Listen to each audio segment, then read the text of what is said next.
The Mini Clubman is a smile machine, well, at least for me. Every time I left work and got into the Mini, even at 5 in the morning, made me smile. Something else that never failed to give me a grin was the pop-open rear door. I liked it because it's unique. When I first posted a picture of the Mini Clubman on Facebook, a friend of mine wrote under it, "Not so mini anymore." And that's true. The 2016 Mini Cooper Clubman we tested is the largest Mini ever built. The Mini Cooper Clubman is now classified by the EPA as a mid-sized car, which is sort of like jumbo shrimp.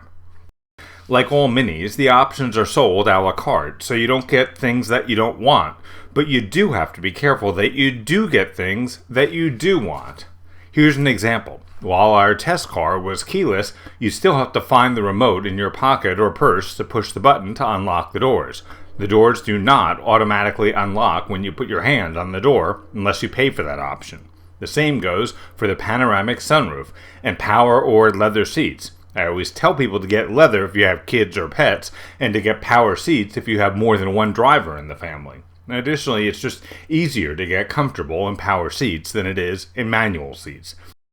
Power seats were first available in the 1940s, so it's a little surprising that we're still discussing this in a world where almost all cars are sold with power windows, locks, and air conditioning, but I guess it's a weight and cost issue. What's priceless is Mini's much publicized go-kart handling. Call it what you want, the Mini is fun to drive.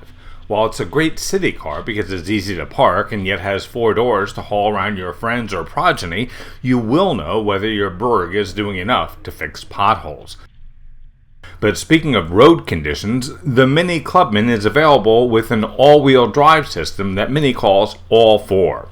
I'm a huge fan of all-wheel drive systems, especially for those of us who live in the Northeast.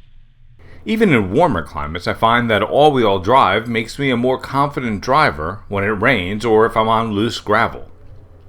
Our review car was equipped with the technology package with navigation. One of my favorite parts of the system is how well the Mini played with Audible. I was listening to the life and times of Mickey Rooney while driving the Mini Clubman, and a few times I had to hit the backup 30 seconds button on the screen because I had missed something because I was paying attention to the road. If this happens when I'm driving another car, I don't bother because it would mean I have to pick up the iPhone itself and hit the return arrow. Not wanting to take my eyes off the road or get a ticket for handling a mobile device while driving in New York, I really appreciated this feature on the Mini. Yes, Tracy answers. It says nothing else. By the way, the Mickey Rooney book was really good. Talent, bankruptcies, drinking, drug use, and enough marriages that he once joked his marriage license read, "To whom it may concern." Mickey Rooney led quite a colorful life. But speaking of colorful, Mini lets you touch a toggle switch that allows you to change the interior accent lighting on the car. That's something that's fun to do while sitting in traffic. Mini is actually pretty big on toggle switches, including the red switch that turns the car off and on. It's something you'd get used to, but as with all cars, it's important to know how to turn it off or restart it while moving. This is a critical safety issue for all drivers, but especially those who are only used to driving with an automatic transmission and don't realize they have to shift into neutral to restart. Yes, I managed to stall the 6-speed Mini in traffic when I was getting used to the clutch, so I figured it out pretty quickly. The manual transmission on the Mini Clubman is fantastic. The Clubman has a switch that allows the driver to switch between Eco, Mid, and Sport. The 1.5-liter Mini twin-turbo 3-cylinder engine generates 134 horsepower. With this 6-speed transmission, it should get you from 0 to 60 in about 7 seconds. Mileage is rated at 25 miles per gallon in the city and 35 on the highway. I got a little over 31 miles per gallon in combined city, highway, and beach driving. Our test car started out at a little over $24,000 and topped out just shy of $31,000.